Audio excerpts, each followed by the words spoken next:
नमस्कार दोस्तों। आज का हमारा जो टॉपिक है वो है संतुलित आहार या इसको बैलेंस्ड डाइट बोलते हैं। हमने अपनी पिछली वीडियो में ह्यूमंस बॉडी के कुछ एक सिस्टम किए थे, तंत्र किए थे। आई होप आप लोगों को वो तंत्र है वो समझ आए होंगे। और कुछ एक और रहे हैं जो हम करेंगे। तो आज का हमारा जो टॉपिक कर रहे हैं हम वो है बैलेंस्ड डाइट या जिसको हम संतुलित आहार कहते हैं। बैलेंस्ड डाइट का क्या मतलब है? बैलेंस्ड डाइट का मतलब है कि हमारा जो भोजन है, हमारा जो फूड है वो कैसा होना चाहिए। मतलब कि भोजन के सभी घटक जो हैं, संतुलित आहार का मतलब है कि भोजन के सभी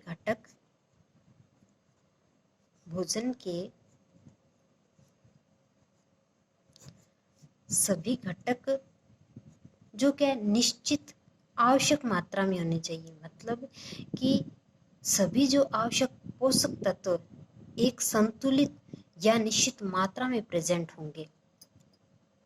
सभी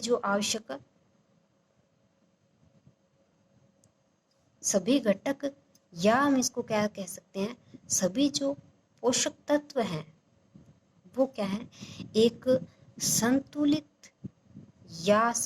या हम एक निश्चित मात्रा में ही हो, तो उसे हम क्या कहते हैं, संतुलित आहार। तो घटक कौन कौन से हैं हम देखते हैं कि भोजन में क्या है, दो प्रकार के पोषक घटक उपस्थित होते हैं।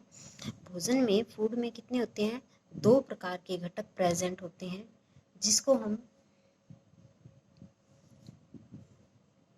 क्या कहते हैं, एक है कार्बनिक, एक है अकार्बनिक। तो अकार्बनिक पदार्थ बोलते हैं इनको। और दूसरे जो घटक हैं वो है कार्बनिक भोज्य पदार्थ, कार्बनिक भोज्य पदार्थ या कार्बनिक घटक। तो देखिए, अकार्बनिक जो पदार्थ या अकार्बनिक भोज्य पदार्थ हैं वो कैसे होते हैं, वो होते हैं सरल भोज्य पदार्थ। मतलब जो भोजन के सरल होते हैं, सरल भोजन कह सकते हैं हम इसको। जो कार्बनिक भोज्य पदार्थ हैं वो हैं जटिल भोज्य पदार्थ, जटिल भोज्य पदार्थ। तो हम इसे क्या कह सकते हैं, अकार्बनिक को सरल भोज्य पदार्थ और कार्बनिक को जटिल भोज्य पदार्थ। सरल भोज्य पदार्थ क्या है, जैसे अकार्बनिक सारे जो भोजन हैं वो मिलके क्या करते हैं, जटिल भोज्य पदार्थों का निर्माण करते हैं। तो ये क्या करेंगे, जब मिल जाएंगे अकार्बनिक तो किसका निर्माण करेंगे, जटिल का। और जब जटिल भोज्य पदार्थ होते हैं टूट जाते हैं तो टूट कर किसका निर्माण करते हैं, सरल का। तो सरल देखिए CHNO, ये क्या है, अलग अलग है। तो अलग अलग ये क्या है, सरल फॉर्म में, क्या है, सरल फॉर्म में है। और जब ये यही भोज्य पदार्थ मिल जाते हैं, मतलब C+H+O+N, तो इस प्रकार से जब ये निश्चित अनुपात में, डायरेक्ट नहीं, निश्चित अनुपात में जब ये जुड़ जाते हैं तो ये क्या हो जाते हैं, जटिल भोज्य पदार्थ। निश्चित अनुपात में जुड़ेंगे। जैसे इसका एग्जाम्पल अगर हम देखें तो CHO एक निश्चित अनुपात में जुड़ते हैं, 1:2:1 में। अब देखिए, जो अकार्बनिक भोज्य पदार्थ हैं इनका क्या कार्य होता है। तो जो अकार्बनिक भोज्य पदार्थ होते हैं ये क्या करते हैं, रोगों से बचाव करते हैं। रोग से बचाव करने का कार्य कौन करते हैं, अकार्बनिक भोज्य पदार्थ। और जो कार्बनिक है वो क्या करते हैं, हमें ऊर्जा प्रदान करते हैं। मतलब कि जो एनर्जी देते हैं, हमारी बॉडी को खाने के बाद एनर्जी मिलती है तो वो किनसे मिलती है, कार्बनिक भोज्य पदार्थों। तो अब देखते हैं कि कार्बनिक कौन से हैं और अकार्बनिक कौन से हैं। तो जैसे इनके उदाहरण देखते हैं। जो अकार्बनिक होते हैं वो कौन से होते हैं, जल और आयंस। जो आयंस होते हैं वो क्या होते हैं, अकार्बनिक होते हैं और होते हैं सॉल्ट, या हम इसको लवण बोल सकते हैं, सोल्ट या लवण बोल सकते हैं। देखिए जो आयंस और लवण है, इनको अगर हम एक में लिखें तो चौथा नंबर हम मान सकते हैं मिनरल्स। क्या कह सकते हैं? मिनरल्स। और जो जल है, जल को हम क्या कह सकते हैं? एक्वा। उसके बाद है कार्बनिक भोज्य पदार्थों के उदाहरण देखें तो कौन कौन से हैं? कार्बोहाइड्रेट। इनसे क्या होता है? इन्हें खाने के बाद हमारे शरीर को क्या मिलती है? एनर्जी मिलती है। 2 नंबर है वसा, 3 नंबर है प्रोटीन और 4 नंबर है विटामिन्स। तो कार्बोहाइड्रेट जो है, कार्बोहाइड्रेट है, इसे हम क्या कह सकते हैं? शर्करा या सैकेराइड। शर्करा या सैकेराइड। वसा को हम क्या कह सकते हैं? लिपिड या फैट। इंग्लिश में क्या कह सकते हैं? लिपिड या फैट।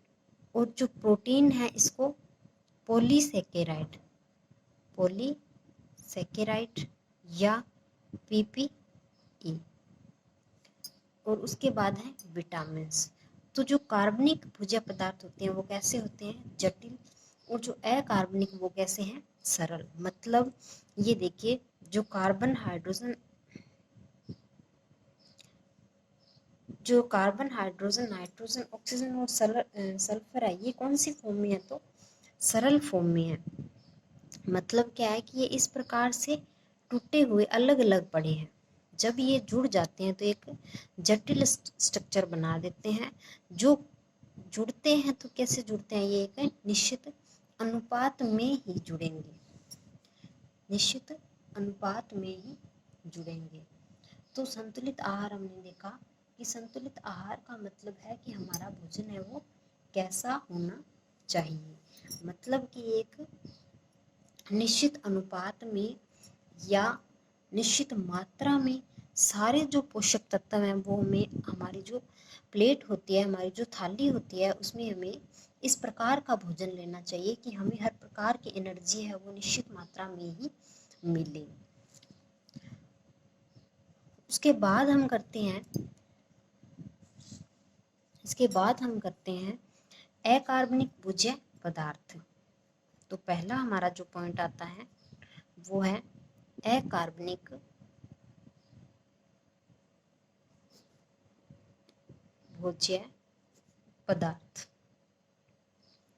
अकार्बनिक भोज्य पदार्थ से क्या मतलब है कि अकार्बनिक भोज्य पदार्थ हैं वो हमारे शरीर की जो जैविक घटनाएं होती हैं, शरीर की जैविक घटनाएं होती है, इनको सुचारू रूप से चलाने का किनको, जो शरीर में जैविक घटनाएं होती हैं, चलाने का कार्य करते हैं। कौन? अकार्बनिक भोज्य पदार्थ। और क्या करते हैं? रोगों से बचाते हैं। और क्या करते हैं? तो ये उत्प्रेरक का कार्य, या मैंने बताया है कि जैविक घटनाओं को क्या करते हैं? प्रेरित करते हैं। जैविक घटनाओं को प्रेरित करते हैं, या उत्प्रेरक का कार्य या संदमक का कार्य हम इसको बोल सकते हैं। किसका? उत्प्रेरक का कार्य, या हम इसको क्या बोल सकते हैं? संदमक का कार्य।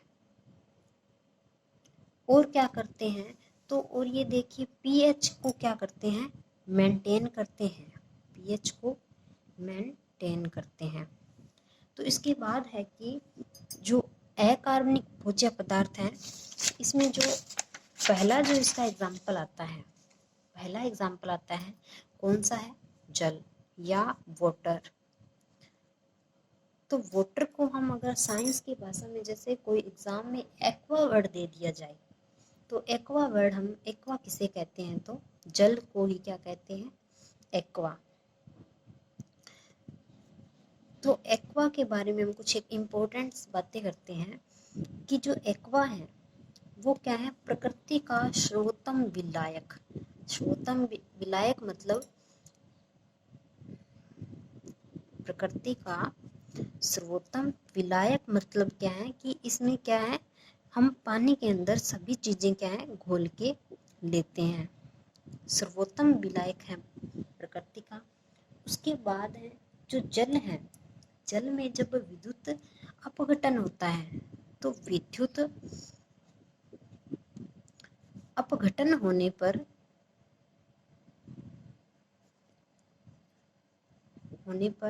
ये क्या है, H+ और OH- में क्या है, टूटता है। और देखिए सबसे ज़्यादा इसमें ये इम्पोर्टेंट बात क्या है कि जो मानव शरीर है, मानव की जो बॉडी है उसमें इसकी मात्रा कितनी होती है, मानव शरीर में कितनी होती है, तो 70%, 70% कैसी, लगभग। और अगर इसकी रियल वैल्यूज हो, रियल वैल्यू देखें तो 67%, 67%। और जो जल है वो क्या करता है, तो शरीर में रक्त का जो आयतन होता है, मतलब जो ब्लड का आयतन, ब्लड का आयतन कितना होता है, तो 5 से 6 लीटर। तो इसको क्या करता है, ब्लड आयतन को बना कर रखने का कार्य करता है। ब्लड आयतन है वो बना कर रखता है किसमें, मानव के शरीर में कितना होता है, 5 से 6 लीटर, 5 से 6 लीटर। उसके बाद है रक्त प्लाज्मा में, रक्त प्लाज्मा में तो 92%। और अगर देखें कि मूत्र में पानी तो कितना होता है, 96। क्योंकि देखिए जो पानी है वो हमारी बॉडी को एनर्जी नहीं देता, एनर्जी नहीं देता, मतलब कि जो कार्य भोजन करता है हमारा वो पानी नहीं करता। सिर्फ क्या होता है, जो पानी हम पीते हैं वो क्या होता है, एक्सक्रीट हो जाता है, वो उसका अवशोषण हो जाता है। तो एक बार क्या होता है, हमारा पेट है वो भारी भारी लगने लग जाता है। मगर अगर हम देखें कि पानी से हमारी भूख खत्म हो रही है तो वो नहीं होती। उसके बाद है हमारे शरीर में पानी की मात्रा बनाए रखने वाला जो हार्मोन है वो कौन सा है, तो हार्मोन हमारे शरीर में पानी की मात्रा बनाए रखता है, कौन सा हार्मोन है, तो ADH, जिसको हम क्या कहते हैं, एंटी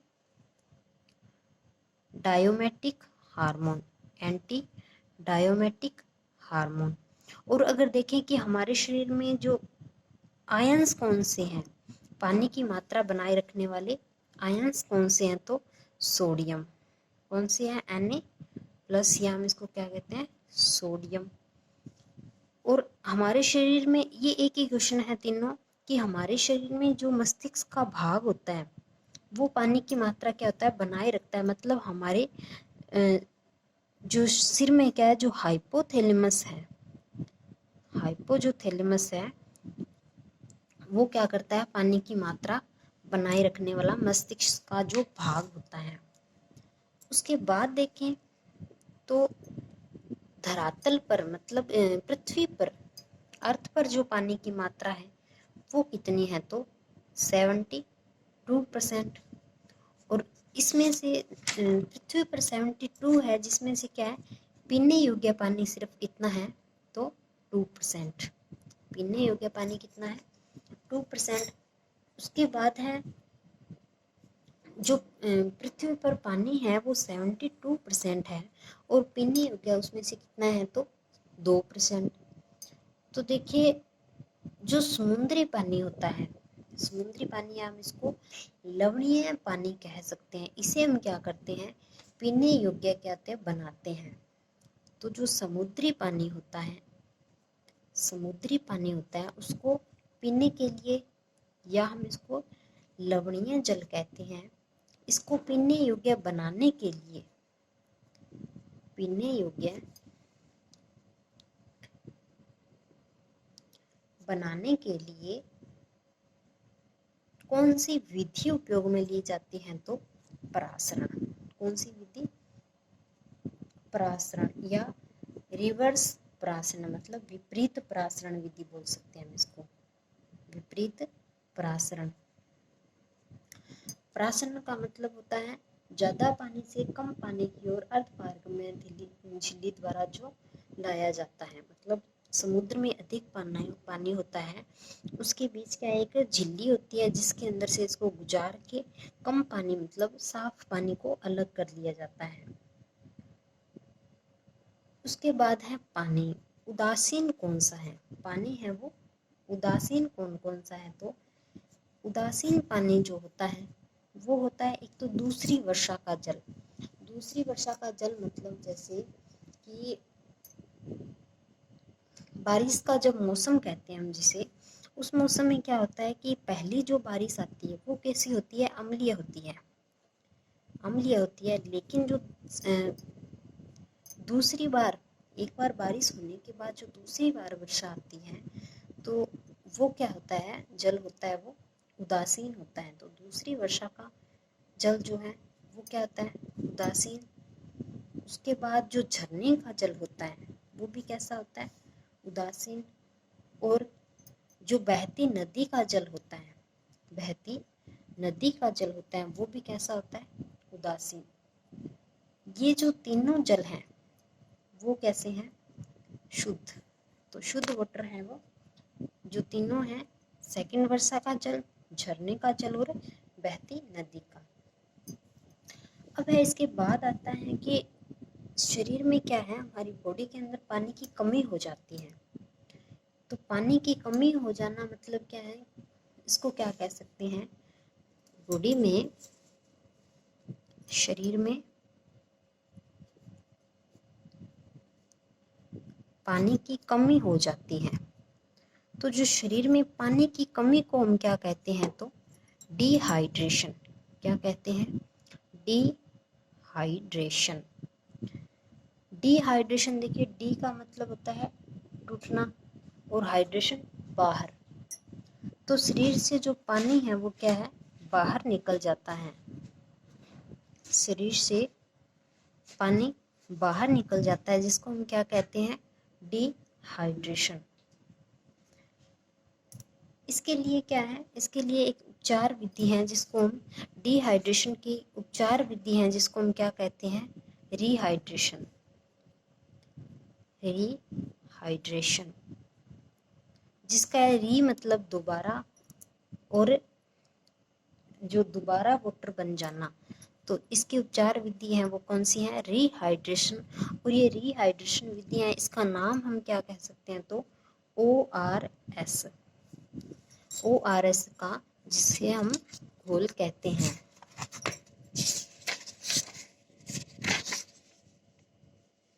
ORS क्या है? तो इसके बाद हमारा नया टॉपिक निकल के आता है कि ORS क्या है। तो ORS है मतलब जब शरीर में डिहाइड्रेशन हो जाता है तो ORS का घोल पिया जाता है। O का मतलब है ओरल। O का मतलब है ओरल। ओरल मतलब जो मुंह से लिए जाने वाला घोल, मुंह से लिया जाने वाला जो घोल है वो क्या है? ORS घोल। या हम इसको क्या कह सकते हैं? Rehydration, rehydration solution. इसको बनाने की विधि क्या है? बनाने की विधि है 1 लीटर वाटर, उसको क्या है? 1 घंटे तक उबालना। 1 घंटे तक उबालना, या हम इसको 30 मिनट भी उबाल सकते हैं। और उसके अंदर उबलने के बाद उसमें क्या है? ऐड कर देंगे 4 चम्मच चीनी, 4 चम्मच चीनी और 1 चम्मच साल्ट, 1 चम्मच नमक। और ये जो घोल है, ये जो घोल बना होता है, इसको क्या है कि 24 घंटे में काम में लेना होता है। कितने घंटे में? तो 24 घंटे में काम में लेना होता है। उसके बाद क्या है कि ये खराब हो जाता है।